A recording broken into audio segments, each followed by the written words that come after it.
Hey, this is James from Logical Increments, and today we're doing a little bit of an experiment. We are doing our first ever YouTuber of the month. And today with me I have Reckless Yuki. He's been making videos on YouTube since at least 2012, and we've really enjoyed watching his channel grow. And so, Yuki, I really appreciate you being our guinea pig YouTuber of the month. Oh, no worries. Thank you very much for having me. It's a great pleasure. So, first, I was just hoping you could give us the elevator pitch. What's the focus of your channel, and why should people check it out? Well, the focus of my channel recently has been doing things with gaming tech. So any sort of technology out there that could improve or enhance the experience while gaming is what I've been focusing on. When I first I started off like most people doing Call of Duty videos. But my start with that was I first learned that monitors in your display and like basically TVs all have a certain level of input latency. And that level could, in fact, affect your gameplay. And that was something that I came to realize before any big YouTuber was talking about this. So that's kind of what I started my channel with. Trying to do the focus and that, trying to share that knowledge with people, doing some really ghetto lag test videos of old TVs and stuff. Like, it was really bad. Like, Someone's got to do it. someone did. Like, there's better ways to do it, but I had really limited resources at the time. So I had like a camcorder I purchased that recorded at 60 frames to capture the footage of a 60 frame TV, and then like I pulled the trigger on the controller as fast as I could and then counted the frames to register or see how long it took to register, and then that was my method to test input latency with the error of 16.67 milliseconds, because that's each frame. Wow. Okay. And so, So I mean, that was back in 2012. yep, and it's evolved And over time. Like, I stuck with Call of Duty for a while, but then once Ghost came out, I really hated that game. So then I needed to branch out and do something else. And then eventually I led into wanting to build my own PC, and then that's where I led into your guys' website, which was a great help into educating me on what parts I need with what components, instead of just like blindly looking at Reddit or some other resources of these self-proclaimed experts who I had no idea who these people were, but it seems everyone had an opinion. But who was like, how would you determine which opinion was true? But that's when I fell in love with your guys' site. right. Okay. Interesting. So you can kind of trace your involvement with building your own PCs back to Activision making a crappy Call of Duty game. Yeah. That's basically really what it came down to. Was like, I was looking for different things to basically create content on. And once I started doing different things, that's also when I noticed my channel starting to grow, because people seem to enjoy the variety instead of the cookie cutter Call of Duty channel. Yeah. Exactly. Well, great. So, what do you think your audience has responded the most to? What's brought you the most viewers or subscribers? Well, like, the videos that seem to do well are the videos I never intend to do well. Um, like, my most popular video right now is that Alienware video where I was just trying to tell my core subscribers not to be fooled by Alienware, and that's mainly because I have some other YouTuber friends who aren't really PC savvy. I had to sit down with them and basically explain to them why I felt that Alienware wasn't the best solution for them for their hard-earned money, and that they should look into building their own. And they heeded my advice, and I was thinking that these people who I'm friends with on YouTube are easily fooled by, the brand name or the looks of something. And I figured I'll make a video trying to explain to the world that, what I basically explained to them. And then that video ended up shooting up to my most popular, with all sorts of love from people who hated Alienware, then all sorts of hate from people who loved Alienware. So it was pretty interesting to see that play out. And the comment section was very interesting too. Like, people telling me how right I was, then people telling me that because at the time I didn't shave and I'm overweight, that I don't know what I'm talking about. So yeah, it was an interesting combination of both. That video is Alienware Area 51 is not worth it. Don't buy it. That's a pretty strong title. I mean, it's my opinion. Like, I owned an Alienware laptop in the past. Like, honestly, I like back in 2006 when I first joined the Navy and I had money to spend, I bought an Alienware laptop because Alienware was a thing that I wanted from high school, because I was really hooked on the whole, Alienware hype factor. And about less than 2 years after I purchased that laptop, it basically broke on me. Like, it just kept overheating, turned to crap. And I thought that, I didn't know what to do with it. So I determined that all Windows-based PCs were crap. And I jumped over to Macs, and I was with Macs for the longest time until recently, back in like 2014. I made the jump to go back to PC and build it with my own components to ensure that it has the quality that I want. Well, we're glad you're back on the PC side. I am glad to be back too. PC is amazing. What really led me into it was when NVIDIA finally released the GTX 980 with the promise that it's able to record at 4K and play at 4K. I decided to take the plunge there to generate 4K content for my channel. But the 980s, like, even though the 980s were really powerful, they were still just not enough to do 4K efficiently. And then I led into the 980 Ti's. But right at that point is when I decided to pull the trigger and invest into an actual PC that could handle it. Okay, yeah. So you jumped straight into the deep end.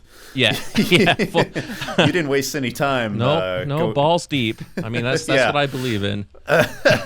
So let's talk about the current specs of your PC then. So you have a couple 980 Ti's. What else are you rocking? Well, I have the 980 Ti classifieds from EVGA. I have a 5960X from Intel that's overclocked to 4.5 gigahertz. So that's You the really 8 don't mess core. around. No, that's the 8 core with the hyper threading, and I figured I needed that to give me as much performance as I need, especially for 4K rendering, which it has been really useful. But then as far as the other components, I have a Asus X99 Deluxe, the older one, and then a Corsair AX1200i power supply, and then 64 gigs of Corsair Dominator Platinum RAM. I would expect nothing less. I mean, this system is definitely a beast overkill machine, especially now that I completely water cooled it. Like, my transition, like, it's been like constantly being upgraded. Like, the components in here definitely aren't the beginning components since I first started. Like, the only thing that's the same is the motherboard and processor, but everything else has been swapped out since I made my first initial build. And now, by the time this video comes out, we'll probably be a few days past the launch of the GTX 1080. Are you making any future upgrade plans? No, I'm not going to get the 1080. Like, the 1080 to me doesn't seem worth it jumping from the 980 Ti's. Some of the games that I just saw benchmarks for seems pretty interesting. But I think I'm going to wait to see what the next Titan is to kind of see what kind of power that will bring us, as well as like wait for a 1080 Ti, because I made the jump from a 980 to a 980 Ti just for that little boost. But I'm not going to make that choice again. I'm going to wait for another Ti to come out before I jump from my 980 Ti's. There you go. Well, what about peripherals? I know you've been doing a lot of mouse reviews recently.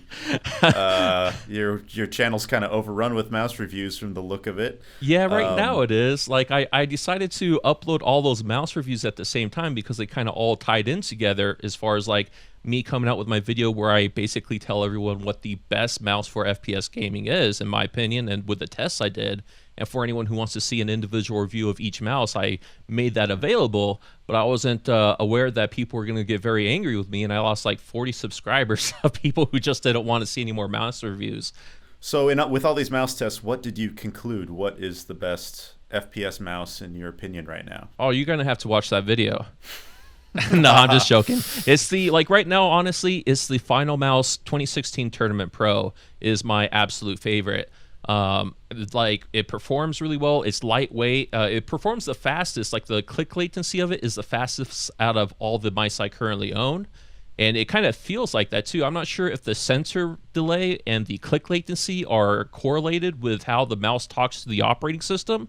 But it kind of like makes sense that this has the lightest or the fastest delay, because when I compare it to something like my Razer or my Onyx Caster, whenever I move the mouse around, it kind of feels a little bit sluggish compared to this one. I mean, the most latency I found was like 14.16 milliseconds with the Onyx Caster compared to my Final Mouse, but that was still significant enough, and that's definitely significant in any first-person shooter where you see someone, you want to get the shot off first. Very interesting. Well, I'm sold. I'm gonna check it out because yeah, definitely. I recently got a Death Adder Chroma, and I haven't been very happy with it. I feel like the quality of the just the quality of the construction has gone downhill since the Death Adder first came on the scene. Okay, so we've got the final mouse. What about your keyboard? The keyboard that I'm currently using is a Corsair K70 RGB with the MX Cherry Brown switches. But I just this morning, I pledged for a Kickstarter for this new keyboard coming out called the Wooting One. And it's I saw that. Yes, that looks amazing. Like, I'm excited about it. I made my pledge, so whenever they're ready to do it, as long as it doesn't fall through, I'll be getting that. And I think that will be my favorite keyboard because I miss having the analog controls of an analog stick, but I'll never use a stick again when it comes to first-person shooters. So that Wooting One keyboard looks amazing. What about screen? I'm assuming you've got a 4K monitor, or maybe a few of them. No, I just have one 4K monitor by Asus. I can't remember, the XB280HK. It's one of the first 4K monitors that actually included G-Sync. It was really expensive. It's a really nice monitor, but it's not really what I use for gaming since I mainly play FPS games. For my gaming, I mainly use my BenQ 144 Hz display that's just at 1080 Hz, but it has G-Sync. And the main reason I have this one is because it has multiple inputs, so I can also use it with my consoles if I ever choose to downgrade and play on the consoles. I used to have a 3-screen setup, but I felt that was too much, and 2 screens is just more than adequate. If you had some advice for people who are thinking about their first PC build, or some advice for your former self before you started your first build, what might that advice be? I would say don't chase 4K. 4K is not worth it at this point. It's really cool, but I personally just don't play at 4K because with some of the games, especially some of the newer games coming out with my dual 980 Ti's, I have a hard time pushing 4K at ultra settings, where it's a lot more pleasant experience just to game on my 144 Hz 1080p screen. And 1080p to me is just perfectly fine. I'm fully content with 1080, so I don't need 1440p, except maybe that's something I could look into the future. But 4K is just not worth it when it comes to gaming, especially if you're just gaming for yourself. Now, if you're trying to do content creation, I understand, but if you're just at home gaming for your own enjoyment, then I would say save money and just shoot for 1080p. You heard it here first. Reckless Yuki, the guy whose YouTube channel is called 4K Gameplay and Tech, doesn't recommend chasing 4K. No, it's just, unless if you have the money to spend, but don't try to believe the hype that that's something you need. I think 1080p just looks perfectly fine, especially for a 24-inch screen. Now, if you're playing on a 50-inch TV or something, then sure, 4K could be nice, but you need the power to push it, and then that's going to cost thousands of dollars. Not a $1,500 rig, but a $3,000 to $4,000 rig to do it comfortably. I would say the most important thing is frame rates. 144 hertz is definitely puts you at an advantage when it comes to first-person shooters, but resolution doesn't do as much when it comes to gaming. So I think if you were to choose one or the other, I'll choose 144 hertz over a higher definition. So just some closing thoughts. What are your future plans for your channel? What do people have to look forward to if they decide to subscribe to you after this? Oh man, this summer, I have some big plans of visiting Hawaii for a few days to visit my mom and some friends, and then go back to Japan and visit Japan and kind of do some spiritual stuff and visit family and friends, but also do some daily vlogs. At least that's my game plan, is to try to do some cool stuff over there and share it with the people who are subscribed to my channel, as this is what Japan's like.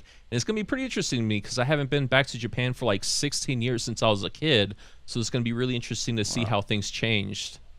All right. Well, actually, I'm personally really interested in checking that out. So I'm excited for you to get over there and start vlogging and live vicariously through you for a little while.